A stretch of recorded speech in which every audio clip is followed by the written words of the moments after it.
somewhere between Iran and Oman. The Persian Gulf narrows.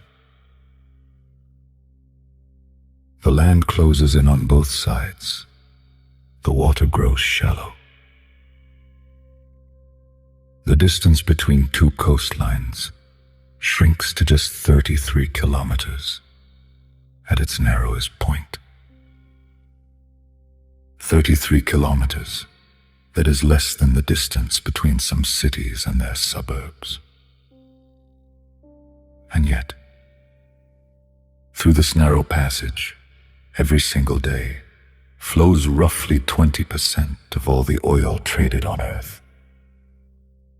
Millions of barrels, hundreds of tankers, fuel for the cars and factories and power stations of Europe, Asia, and beyond. This is the Strait of Hormuz, one of the most strategically important pieces of water on the planet, a geographical choke point, unlike almost any other. The only sea passage connecting the Persian Gulf to the open ocean. To the north lies Iran, to the south the Mossadegh Peninsula, shared between Oman and the United Arab Emirates. The strait is roughly 16.7 kilometers long. Its waters are warm, its currents are steady. Its shipping lanes are precisely mapped, carefully monitored, and endlessly contested. For 4,000 years, empires have understood what this passage means. Control the strait, control the trade, control the world. The Persians understood it. Alexander the Great understood it. The Portuguese understood it. The Ottomans understood it. The British understood it. The Americans understand it today. And Iran has always understood it, perhaps better than anyone.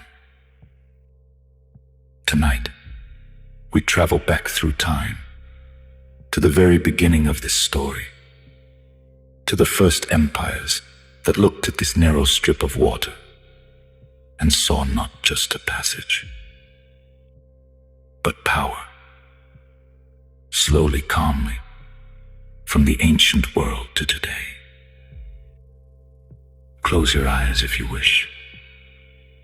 We have a long journey ahead.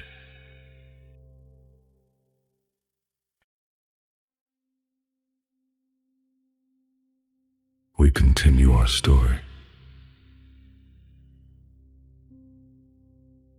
Before we travel through history, we must pause on a single word: Hormuz. Where does this name come from? What does it mean? Why has it endured for centuries through empires and revolutions, and the rise and fall of nations? The answer, it turns out, is not simple. Scholars have debated it for generations, and several theories have emerged. The most widely accepted traces the name to an ancient Persian deity, Hormizd. The Middle Persian pronunciation of Ahura Mazda, the supreme god of Zoroastrianism, the ancient religion of Persia, the lord of wisdom, of light, of cosmic order. The ancient Persians did not simply build a trade route here. They consecrated this passage. They named it after their god. To pass through Hormuz was not merely to navigate a body of water. It was to move through something sacred. A second theory is more practical. It derives the name from the Persian phrase Hermog, meaning the place of dates, a reference to the date palms that once lined these hot and ancient shores. A third theory looks to the Greeks to the word Hormuz, meaning cove or bay. A reminder that Greek sailors had navigated these waters long before anyone gave them a name. And a fourth theory connects the name to a person, to Ifra Hormizd, the mother of King Shapur II of Persia, who ruled between 309 and 379 AD. Four theories, four different origins, all of them reaching back into a past so distant that certainty becomes impossible. But perhaps the most poetic explanation is the simplest one. A place named after God, watched over by God, fought over by empires, who believed that whoever controlled it held something divine in their hands. The name has changed slightly over the centuries. Hormuz became Ormuz on the old Portuguese maps, then Hormuz again. But the place has always been the same. 33 kilometers of warm water between two coastlines at the edge of the Persian Gulf. In our next chapter, we travel back 4,000 years to the first great empire that understood what this passage was worth. Rest now. The story continues.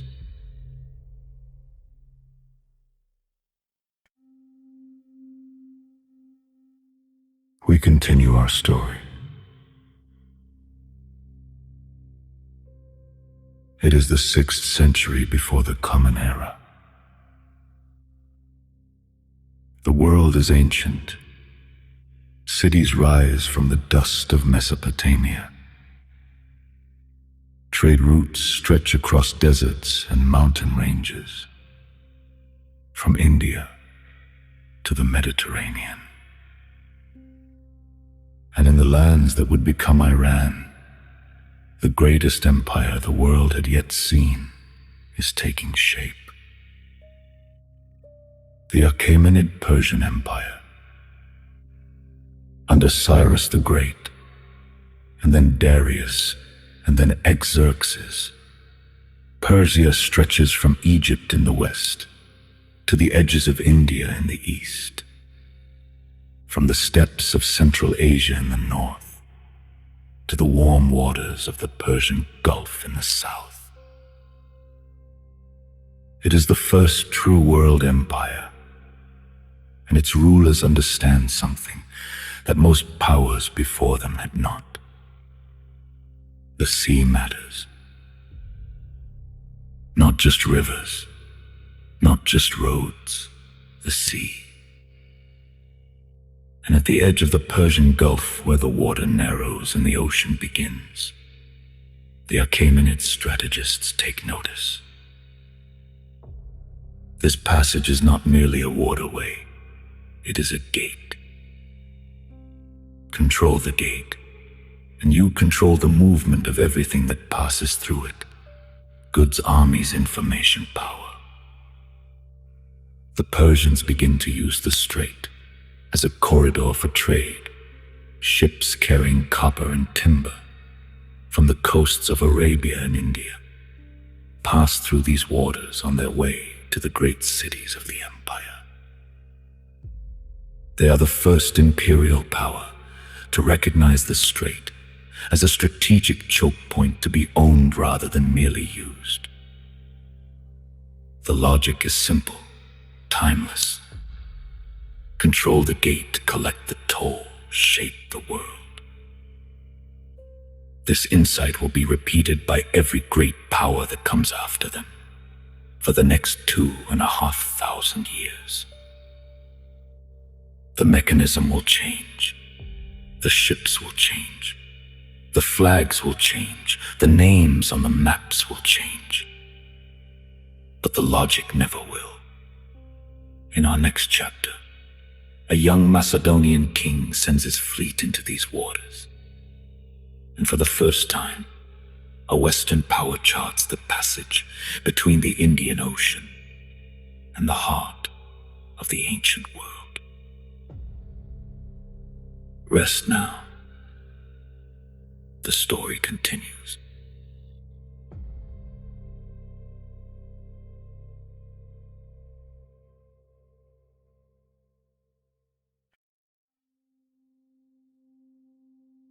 We continue our story.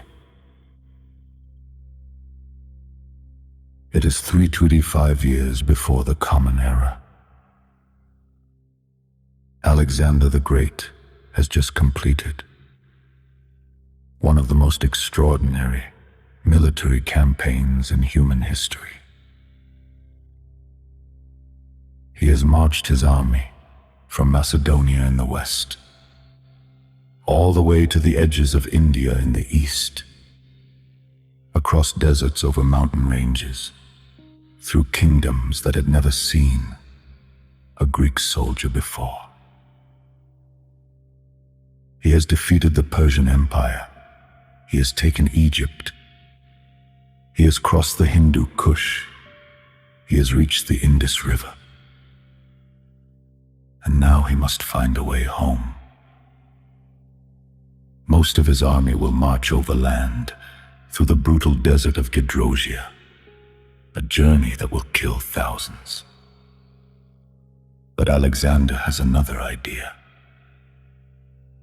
He sends his admiral, a trusted Macedonian officer named Nearchus, to take the fleet by sea from the mouth of the Indus River, westward along the coast, through unknown waters, toward the Persian Gulf. It is the first recorded voyage of a Western fleet through the waters of the Arabian Sea and into the Persian Gulf. Nearchus sails for months. His ships hug the coastline. His sailors face storms in shallow waters, and the terrifying sight of whales breaching beside their small vessels. And then, slowly, the coastline begins to curve northward. The water narrows. The current changes. Nearchus has reached the strait. He does not yet have a name for it. No Greek does. But he records it in his logs. He describes the passage. He notes its width, its depth, its currents. He is the first Westerner to document this waterway for the world beyond. His voyage proves something that will matter for centuries. That a continuous sea route exists between India and the Persian Gulf, between the East and the West, between the riches of Asia and the great empires of the Mediterranean world. Alexander receives the fleet near the mouth of the Euphrates. He is overjoyed. He dreams of building a great port of uniting East and West through this single passage of water. He dies the following year in Babylon, his dream unrealized. But the route he had charted would be used for the next 2,000 years. In our next chapter, we follow the merchants who turned that route into the greatest trading network the ancient world had ever seen. Rest now. The story continues.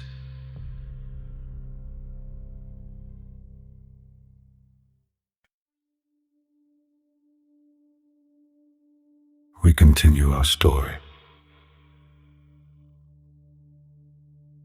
For centuries after Alexander, the strait remains.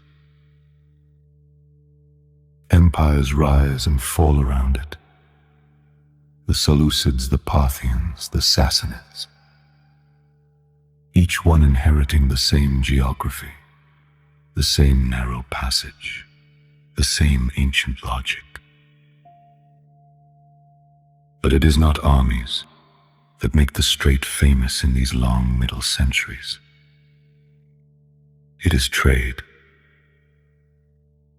Imagine a ship resting in the warm waters near the mouth of the Persian Gulf. Its hold is full, bolts of Chinese silk shimmering and impossibly light.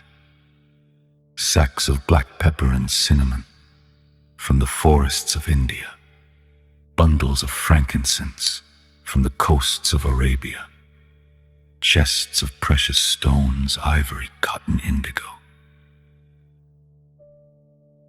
All of it moving westward through the strait, toward the markets of Persia, of Mesopotamia, of the Roman Empire beyond. And moving eastward in return, gold and silver coins, glass and wool from the Mediterranean, horses from the Arabian Peninsula, dates from the shores of the Gulf itself. The strait is the hinge of the ancient world's economy. Every civilization that wants to trade with every other must pass through here or pay someone who does. The pearl divers of the Gulf are already famous. Greek geographers write about them. They hold their breath and sink to the seafloor and come up with shells that contain the most beautiful natural objects in the world. Pearls from the Persian Gulf find their way to the necks of Roman senators' wives, to the courts of Chinese emperors, to the temples of India. And through it all, the strait remains the passage, the gateway, the toll road, the place where everything must eventually pass. Two travelers, centuries apart, both make the journey, and both leave records that survive to this day. Marco Polo, the Venetian merchant, passes through in the 13th century. He describes the island of Hormuz as a great center of trade, a place of extraordinary wealth, where merchants from every corner of the world come to buy and sell. And Zheng He, the Chinese admiral, arrives with his treasure fleet in the early 15th century. His ships are enormous, larger than anything the Arab or Persian sailors have ever seen. He trades, he maps, he observes. He understands, as all great navigators do, that whoever controls this passage controls the world. In our next chapter, we meet the kingdom that made this truth into an empire of its own. Rest now, the story continues.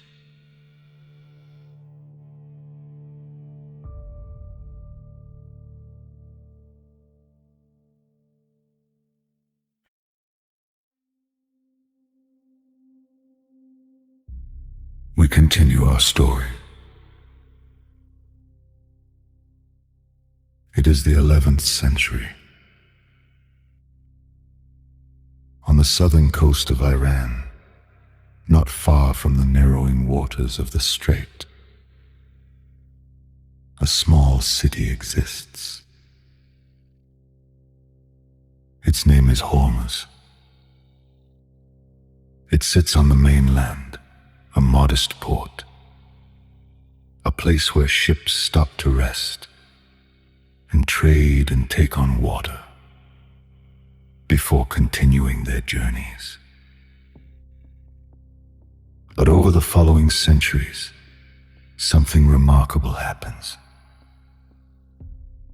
The city grows, the trade grows with it, and the rulers of Hormuz begin to understand something that the great empires before them also understood. This location is everything. In the 11th century, a man named Muhammad Duramku arrives from Oman. He establishes a kingdom, small at first, then larger still. His descendants build an empire around a single idea. Every ship that passes through this strait pays a toll. Every merchant who wants access to the Persian Gulf must do business with Hormuz. By the 13th century, The mainland city has become unsafe. Raids, political instability, the threat of invasion. And so the rulers of Hormuz make an extraordinary decision. They move. They abandon the mainland city and relocate to a small island, just offshore. A rocky, barren, almost waterless island that sits directly in the shipping lane. It is a perfect strategic position, impossible to attack from land, controlling the water on all sides. The island takes the name of the city, Hormuz Island. And from this island, the Kingdom of Hormuz becomes one of the wealthiest trading empires in the medieval world. Spices from India, silk from China, pearls from the Gulf, horses from Arabia, precious metals from Persia. All of it flowing through Hormuz, all of it taxed, all of it enriching this small island kingdom that controls the gate of the world. By the year 1300, Hormuz has monopolized trade between India, China, and the Persian Gulf. Marco Polo visits twice. He describes it as one of the great commercial centers of the known world, a place of extraordinary wealth and extraordinary heat. A city built on water and trade on the narrow passage between two worlds. In our next chapter, the age of exploration begins, and a Portuguese admiral looks at the map of the world and sees exactly what must be done. Rest now. The story continues.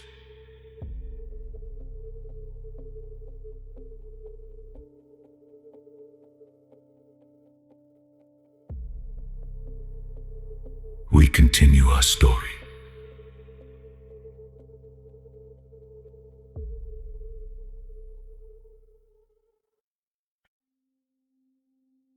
We continue our story. It is the early 16th century. Europe is changing. Portuguese sailors have been pushing further and further south, along the coast of Africa, around the Cape of Good Hope, into the Indian Ocean. For the first time in history, European ships are sailing in waters that only Arab, Persian, Indian, and Chinese sailors have known before. And the Portuguese are not coming to explore. They are coming to control. Their commander is a man named Afonso de Albuquerque, a soldier, a strategist, a man of extraordinary ambition and ruthless clarity of purpose. Albuquerque looks at the map of the Indian Ocean and sees 3 choke points, 3 narrow passages through which all trade must flow. The Strait of Malacca in the east, the mouth of the Red Sea in the west, and the Strait of Hormuz at the entrance to the Persian Gulf. His plan is simple: control all 3, and Portugal will control the trade of the entire world. In 157, Albuquerque arrives at Hormuz Island with a small fleet of warships. The Kingdom of Hormuz is wealthy beyond imagination, but it is not a military power. It is a trading power. Its strength is in commerce, not in cannon. Albuquerque attacks. The battle is fierce but brief. The Portuguese cannons speak a language the defenders of Hormuz have never heard before. The island falls. Albuquerque begins to build a fortress, a massive stone structure that will stand for centuries. A Portuguese fort at the mouth of the Persian Gulf. He understands what he has taken. He writes back to the King of Portugal with quiet confidence. Whoever holds Hormuz holds the trade of the world in their hands. For the next century, Portuguese ships patrol these waters. Every vessel that wishes to trade in the Persian Gulf must carry a Portuguese license, a document called the cartas. Pay or be sunk. The toll road of the ancient world has a new operator, but Portugal will not hold it forever. In our next chapter, a great empire from the west decides at once what Portugal has taken. Rest now. The story continues.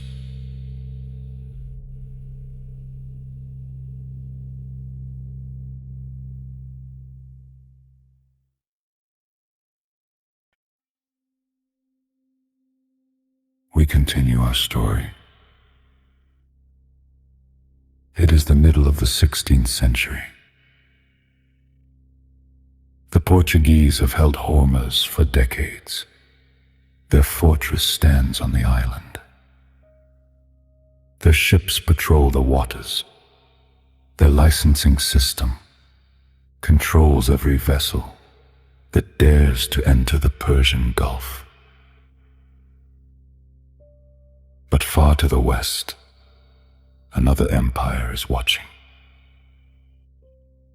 The Ottoman Empire. At this moment in history, the Ottomans are the greatest power in the Islamic world. Their territory stretches from the walls of Vienna in Europe to the borders of Persia in the east, from the Black Sea in the north to the coasts of North Africa in the south. And they want the Indian Ocean trade. The profits flowing through Hormuz, through the Portuguese licensing system, are profits the Ottomans believe should belong to them. In 1552, the Ottoman Sultan dispatches a fleet under the command of Piri Reis. Piri Reis is not simply an admiral. He is one of the greatest cartographers of the age, a man who has drawn maps of the entire known world, who understands the geography of these waters better than almost anyone alive. His fleet sails from Suez, down the Red Sea, around the Arabian Peninsula, into the Persian Gulf. He reaches Hormuz. He looks at the Portuguese fortress. He considers his options. He attacks. But the attack fails. The Portuguese cannons are powerful. The fortress walls are thick. The defenders hold. Piri Reis retreats. He sails back toward Basra. He leaves the fleet behind and returns to Cairo by land. The Ottoman Sultan is furious. Despite his extraordinary achievements as a navigator and cartographer, Piri Reis is arrested. He is brought before the Sultan, and he is beheaded. A man who mapped the world, killed because he could not take 33 kilometers of water.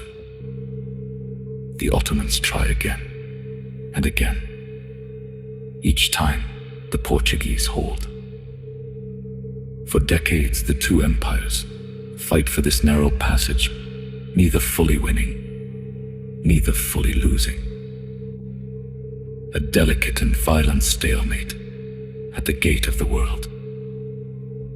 In our next chapter, a new player enters the contest, and the Portuguese era at Hormuz comes to an end.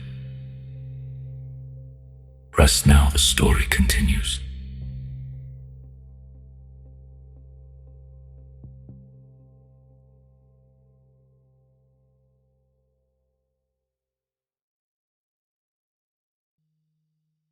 The Portuguese have held Hormuz for decades.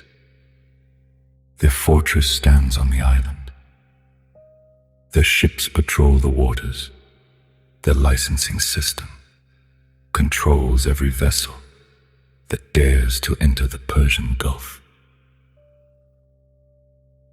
But far to the west, another empire is watching. The Ottoman Empire. At this moment in history, the Ottomans are the greatest power in the Islamic world.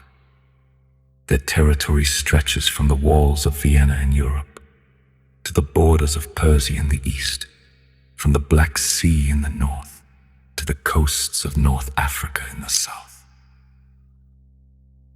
And they want the Indian Ocean trade. The profits flowing through Hormuz, through the Portuguese licensing system, are profits the Ottomans believe should belong to them. In 1552, the Ottoman Sultan dispatches a fleet under the command of Piri Reis. Piri Reis is not simply an admiral. He is one of the greatest cartographers of the age, a man who has drawn maps of the entire known world, who understands the geography of these waters better than almost anyone alive. His fleet sails from Suez, down the Red Sea, around the Arabian Peninsula, into the Persian Gulf. He reaches Hormuz. He looks at the Portuguese fortress. He considers his options. He attacks. But the attack fails. The Portuguese cannons are powerful. The fortress walls are thick. The defenders hold. Piri Reis retreats. He sails back toward Basra. He leaves the fleet behind and returns to Cairo by land. The Ottoman Sultan is furious. Despite his extraordinary achievements as a navigator and cartographer, Piri Reis is arrested. He is brought before the Sultan, and he is beheaded. A man who mapped the world, killed because he could not take 33 kilometers of water. The Ottomans try again and again. Each time, the Portuguese hold. For decades, the two empires fight for this narrow passage, neither fully winning, neither fully losing. A delicate and violent stalemate at the gate of the world.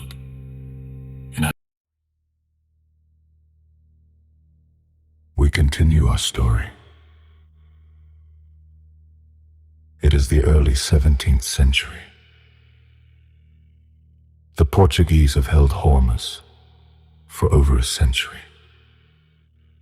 Their fortress still stands on the island. Their ships still patrol the waters. Their licensing system still forces every merchant to pay for the right to pass. But Portugal is weakening. A century of war and overextension has stretched its empire thin. Its fleet is smaller than it once was. Its garrison at Hormuz is understaffed and undersupplied. And in Persia, a new dynasty has risen. The Safavids. Under Shah Abbas I, the Safavid Empire has become the most powerful state in the Iranian world. A patron of art and architecture, a builder of cities, a ruler of rare intelligence and political cunning. Shah Abbas looks at Hormuz and sees what every ruler before him has seen. This passage belongs to Persia. It has always belonged to Persia, and he intends to take it back. But he is practical enough to know he cannot do it alone. He needs ships, and the Persians are not a naval power, so he makes a deal. An unlikely alliance between the Persian Empire and the English East India Company. The English want trading rights in the Persian Gulf, access to the markets of Iran, the profits that have flowed through Hormuz for centuries. Shah Abbas offers them exactly that, in exchange for one thing: their ships, their cannons, their naval power. In 1622, a combined Persian and English fleet sails toward Hormuz Island. The Portuguese garrison is outnumbered and outgunned. The fortress that Albuquerque built over a century before falls within days. The Portuguese are expelled. After 115 years, the gate of the world returns to Persian hands. Shah Abbas moves the main trading hub to the mainland, to a new city he calls Bandar Abbas, the port of Abbas, named after himself. It still carries that name today. The English get their trading rights, Persia gets its strait back, and the world moves on. In our next chapter, we skip forward in time to a discovery beneath the desert that will change everything forever. Rest now. The story continues.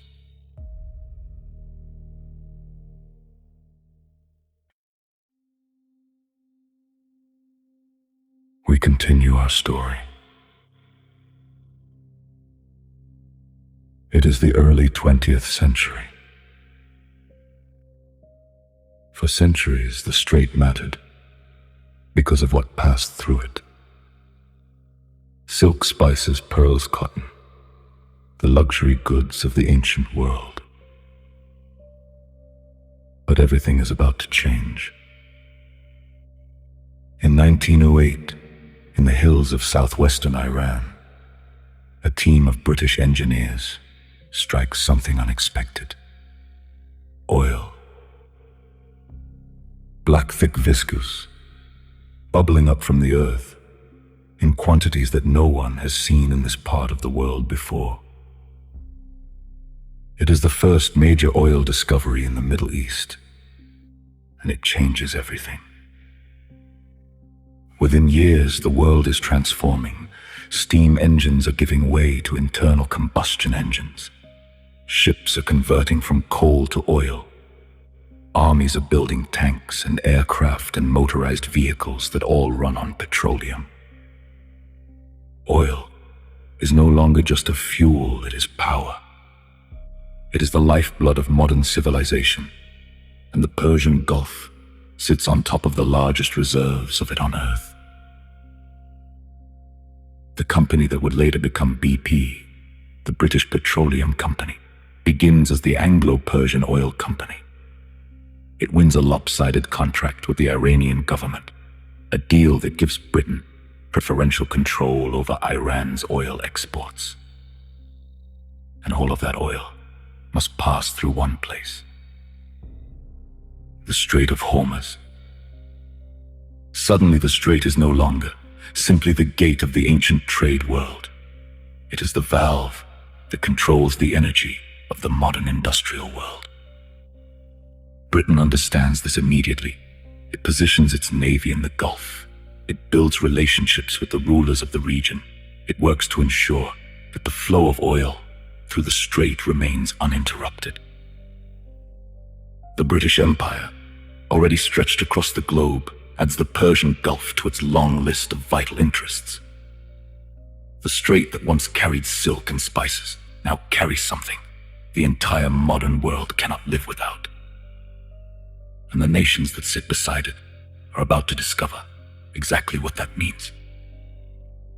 In our next chapter, one Iranian leader decides that this wealth belongs to his people, and the world does not take it quietly. Rest now. The story continues.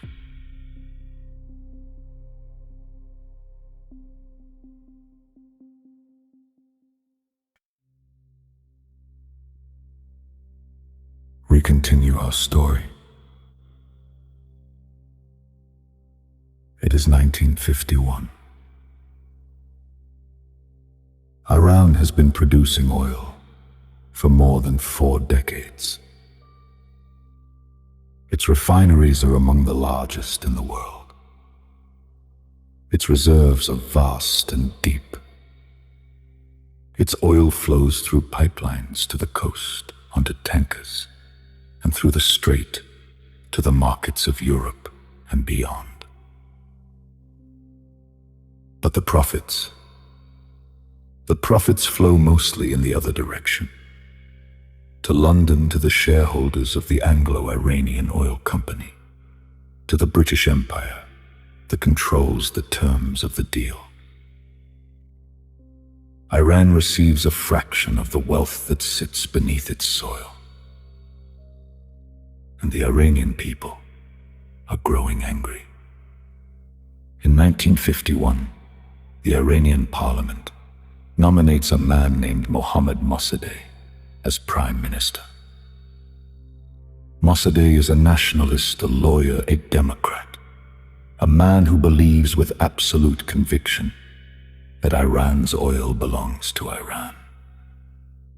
He announces that Iran is nationalizing its oil industry. The British response is swift and furious. The Royal Navy deploys warships to the Persian Gulf. A blockade is established around the port of Abadan, home to the great Iranian refinery. No Iranian oil tanker may pass through the Strait of Hormuz without British permission. The strait, for the first time in the modern era, is used as a weapon. Britain chokes Iran's economy, cuts off its oil revenue, isolates it from the world market. Mossadegh is defiant. He appeals to the United Nations. He travels to New York. He argues his case before the world. He becomes a hero to Iranians and to people across the developing world who see his struggle as their own. But the blockade holds, the economy suffers, the pressure mounts. And in 1953, the British and the Americans orchestrate a coup. The CIA calls it Operation Ajax. Mossadegh is overthrown, arrested, tried, imprisoned.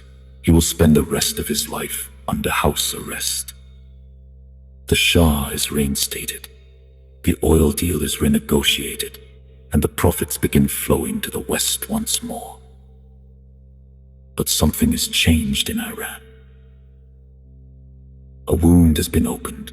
A memory has been formed of a man who tried to take back what belonged to his people and was destroyed for it. That memory will not fade. In our next chapter, we follow the Shah into the decades of American support and toward the revolution that no one in Washington saw coming. Rest now. The story continues.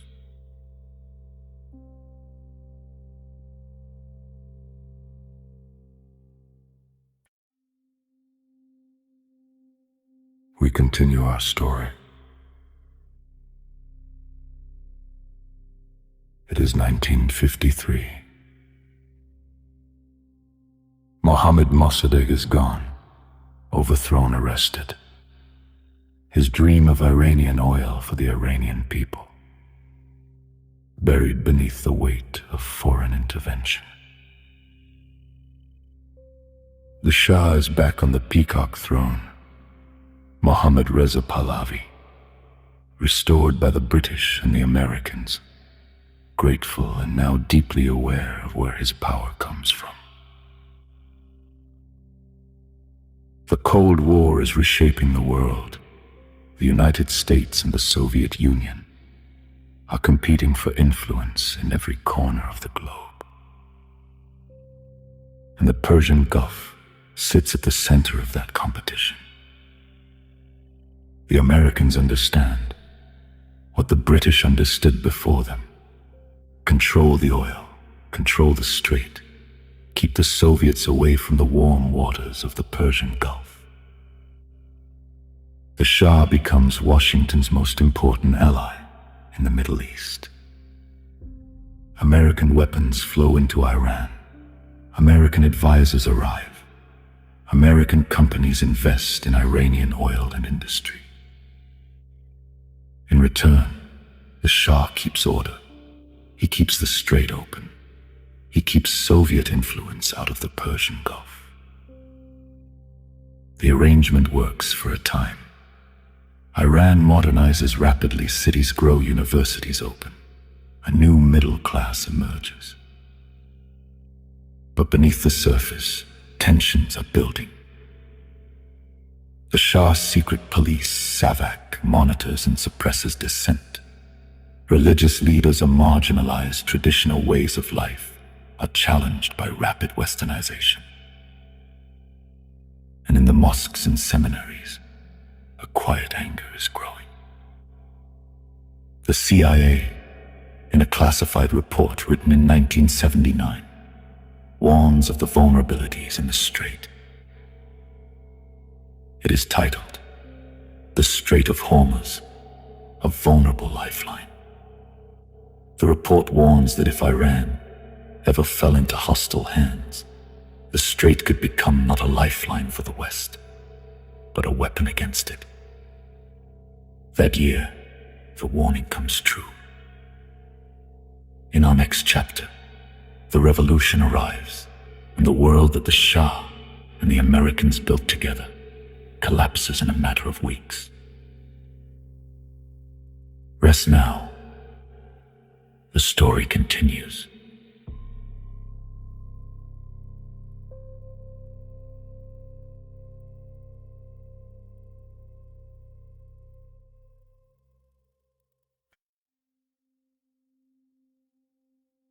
We continue our story. It is 1979. The Shah of Iran boards a plane and leaves his country. He tells his people he is going on vacation. He never returns.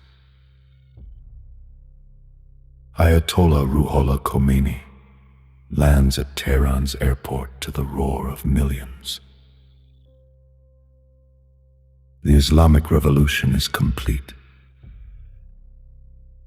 And in Washington, in London, in the capitals of Europe, and the boardrooms of oil companies around the world, a single question rises above all others.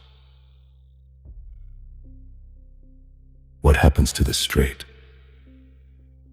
For 26 years, the Shah had been the guarantor, the American-backed ruler who kept the Persian Gulf stable, who kept the oil flowing, who kept Soviet influence at bay. Now he is gone, and in his place stands a revolutionary Islamic republic that calls America the Great Satan, that burns American flags in the streets, that takes American diplomats hostage and holds them for 4 days. The Strait is suddenly in the hands of an adversary. For the first time since the Cold War began, the West cannot assume that the gate of the world will remain open.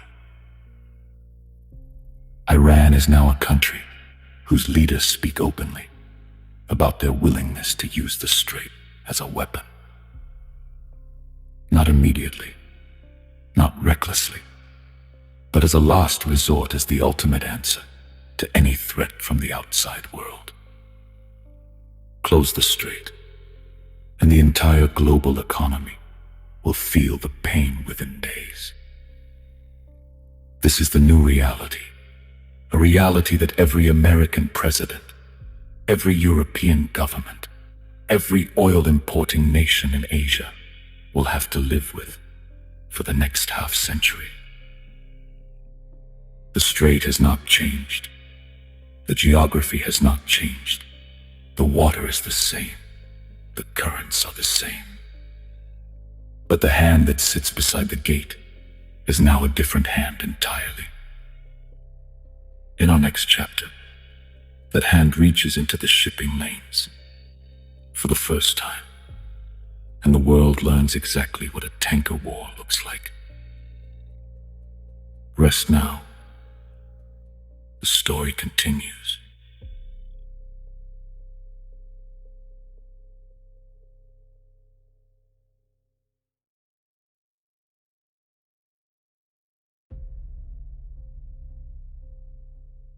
We continue our story. It is 1979. The Shah of Iran boards a plane and leaves his country. He tells his people he is going on vacation. He never returns. Ayatollah Ruhollah Khomeini lands at Tehran's airport to the roar of millions. The Islamic Revolution is complete. And in Washington, in London, in the capitals of Europe, in the boardrooms of oil companies around the world, a single question rises above all others. What happens to the Strait? For 26 years, the Shah had been the guarantor, the American-backed ruler who kept the Persian Gulf stable, who kept the oil flowing, who kept Soviet influence at bay. Now he is gone, and in his place stands a revolutionary Islamic Republic that calls America the Great Satan, that burns American flags in the streets, that takes American diplomats hostage and holds them for 4 days. The Strait is suddenly in the hands of an adversary. For the first time since the Cold War began, the West cannot assume that the gate of the world will remain open. Iran is now a country whose leaders speak openly about their willingness to use the Strait as a weapon. Not immediately, not recklessly, but as a last resort, as the ultimate answer to any threat from the outside world. Close the Strait, and the entire global economy will feel the pain within days.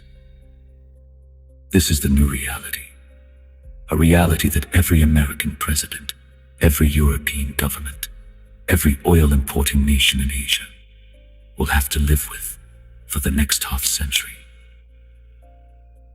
The Strait has not changed. The geography has not changed. The water is the same. The currents are the same. But the hand that sits beside the gate is now a different hand entirely. In our next chapter, that hand reaches into the shipping lanes for the first time, and the world learns exactly what a tanker war looks like. Rest now. The story continues.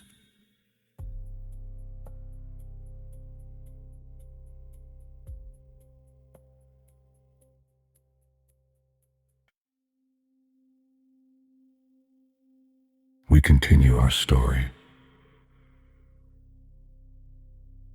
It is 1980. Just 1 year after the Islamic Revolution in Iran, a new war begins. Saddam Hussein of Iraq launches a full-scale invasion of Iranian territory. He fears the spread of Iran's revolutionary ideology into his own country. He sees an opportunity to seize disputed borderlands. He believes Iran is weakened and disorganized in the chaos of its revolution. He is wrong. The war that follows lasts 8 brutal years from 1980 to 1988. One of the longest and deadliest conventional wars of the 20th century.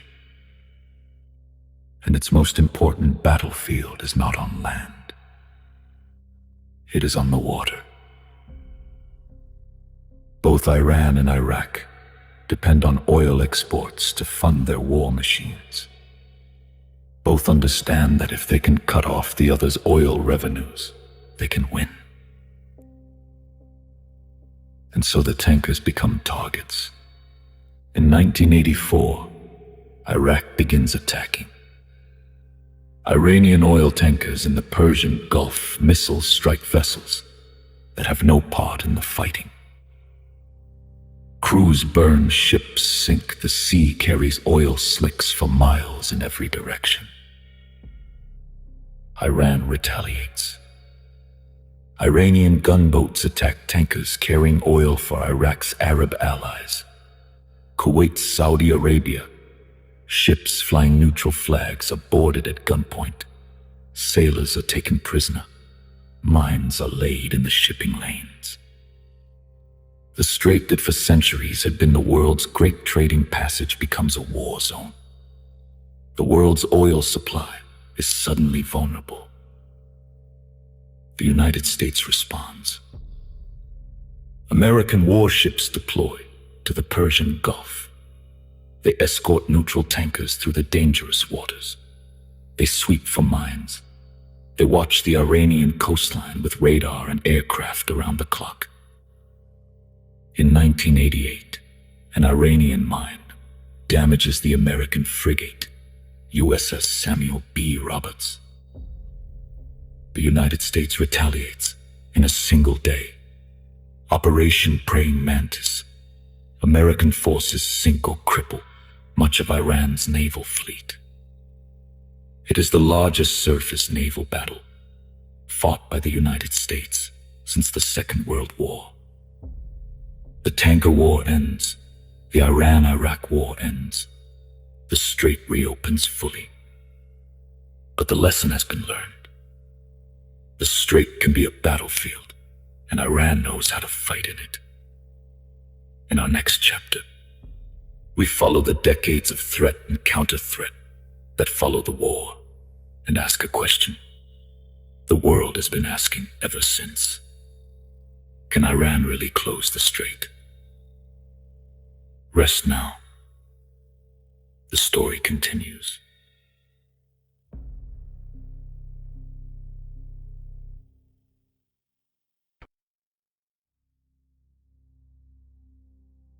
We continue our story. The Iran-Iraq war is over. The tankers are sailing again. The strait is open. But the world has not forgotten what it learned. The strait can be contested, it can be mined, it can be turned into a battlefield. And Iran sits at its northern edge, with warships and missiles and small, fast boats that can move in darkness and strike without warning. For the next 3 decades, a pattern repeats itself. A crisis develops. Tensions rise between Iran and the United States or Israel, or the broader Western world. And Iran reaches for its most powerful card, the threat to close the strait. In 2008, Iranian military commanders announced that if Iran is attacked, it will block all oil traffic through the Strait of Hormuz. The price of oil rises immediately. Markets tremble. Western navies quietly reposition. In 2012, the threats come again, this time in response to new international sanctions over Iran's nuclear program. Iran announces it could close the strait in less than an hour. The United States responds by deploying additional aircraft carriers to the Persian Gulf.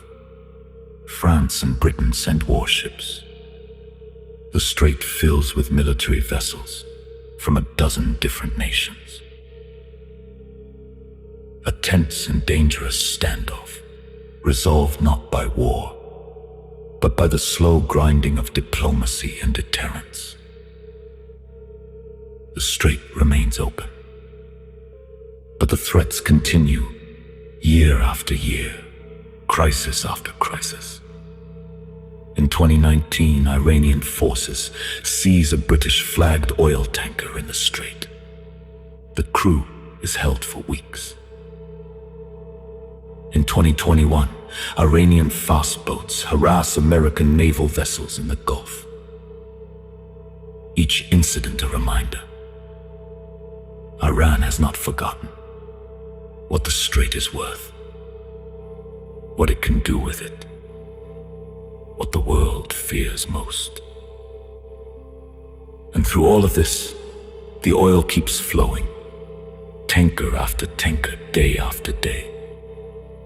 20% of the world's seaborne oil trade, passing through 33 kilometers of contested water.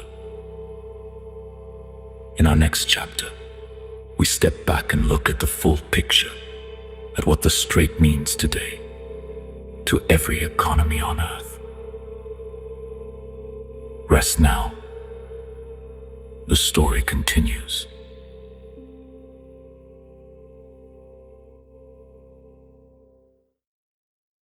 We continue our story.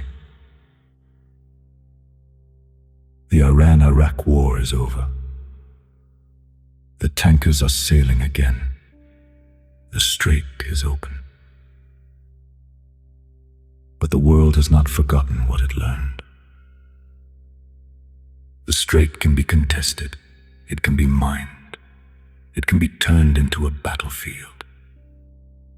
And Iran sits at its northern edge, with warships and missiles, and small fast boats that can move in darkness and strike without warning. For the next 3 decades, a pattern repeats itself. A crisis develops, tensions rise between Iran and the United States or Israel or the broader Western world. And Iran reaches for its most powerful card, the threat to close the strait. In 2008, Iranian military commanders announced that if Iran is attacked, it will block all oil traffic through the Strait of Hormuz. The price of oil rises immediately. Markets tremble. Western navies quietly reposition. In 2012, the threats come again, this time in response to new international sanctions over Iran's nuclear program. Iran announces it could close the strait in less than an hour. The United States responds by deploying additional aircraft carriers to the Persian Gulf. France and Britain send warships. The strait fills with military vessels from a dozen different nations. A tense and dangerous standoff resolved not by war, but by the slow grinding of diplomacy and deterrence. The strait remains open, but the threats continue, year after year, crisis after crisis. In 2019, Iranian forces seize a British-flagged oil tanker in the strait. The crew is held for weeks. In 2021, Iranian fast boats harass American naval vessels in the Gulf. Each incident a reminder. Iran has not forgotten what the strait is worth, what it can do with it, what the world fears most. And through all of this, the oil keeps flowing. Tanker after tanker, day after day. 20% of the world's seaborne oil trade, passing through 33 kilometers.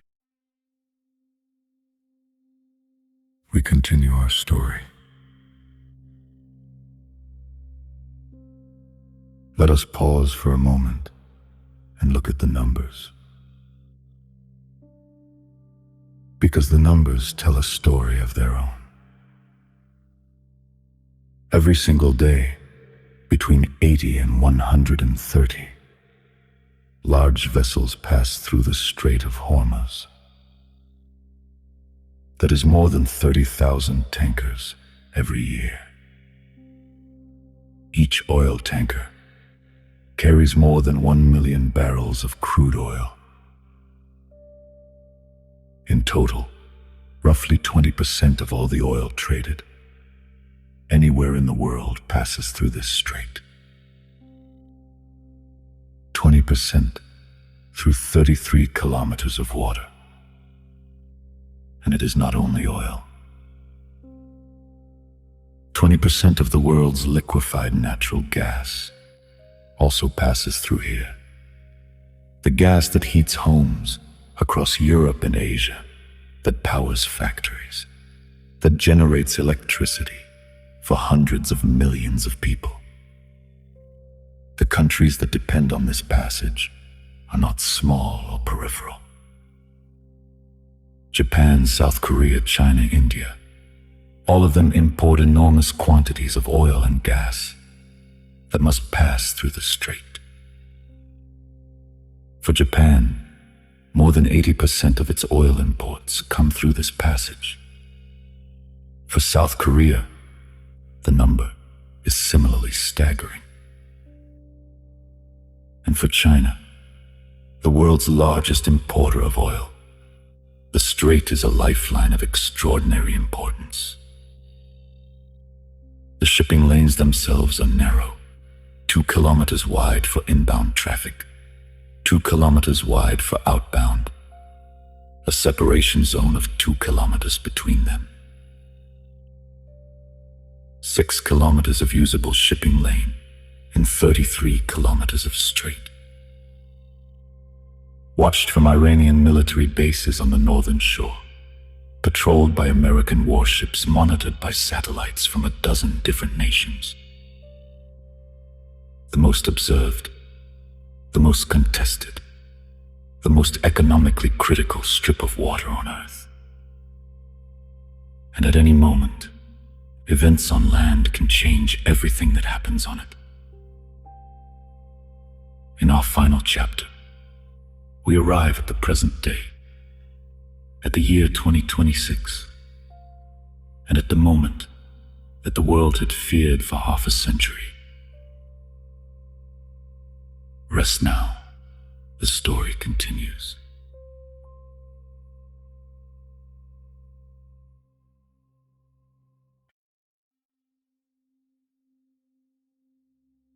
We arrive at the end of our story.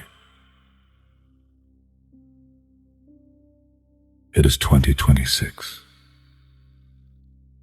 For half a century, the world has lived with a fear, a quiet, persistent background fear that never fully goes away. The fear that one day, Iran will do what it has always threatened, that one day, the gates will close. On February 28, 2026, the United States and Israel launch a coordinated military assault on Iran. Senior commanders are killed. Military infrastructure is destroyed. The country is shaken to its foundations. And Iran reaches for the one weapon that no missile can neutralize, the one threat that makes every oil-importing nation on Earth hold its breath: the Strait. Iranian forces begin targeting oil tankers in the Persian Gulf, gunfire, drones, missiles, vessels that have sailed these waters for decades without incident are suddenly in danger. And then the mines appear. Invisible, patient, laid in the shipping lanes in the darkness of night, waiting for the hull of a tanker to find them. Traffic through the strait drops to a trickle. The effect is immediate. The price of oil surges on global markets. The price of natural gas follows. Fertilizers, aluminum, the raw materials of modern life, all of them connected to this waterway, all of them affected within hours. Parts of Asia experience immediate fuel shortages. Extraordinary measures are taken to conserve energy. Factory output falls, heating costs spike. The world finally feels what geopoliticians have been warning for 50 years. The strait is not just a shipping lane, It is a pressure point on the global economy, a place where a relatively small force can cause enormous worldwide pain. The ancient logic that the Achaemenid Persians understood, that Albuquerque understood, that the British admirals understood, that the CIA warned about in 1979. It has not changed. Control the gate, and you hold the world in your hands. Tonight, we have followed this water across 4,000 years of history. From the sacred waters named after a god, to the pearl divers of the ancient Gulf, to the fleets of Alexander and the Portuguese, to the oil tankers of the modern age, to the mines laid in the darkness of a March night in 2026. The ships change, the flags change, the weapons change, but the strait remains. 33 kilometers of warm water between two coastlines at the edge of the Persian Gulf. The most contested passage in the history of the world. And it will remain so long after the wars of our time have faded into history, long after new names appear on new maps, long after empires we have not yet imagined rise and fall around it. Tonight, we have told its story, slowly, calmly from the very beginning. Now rest. The story has been told. Sleep well.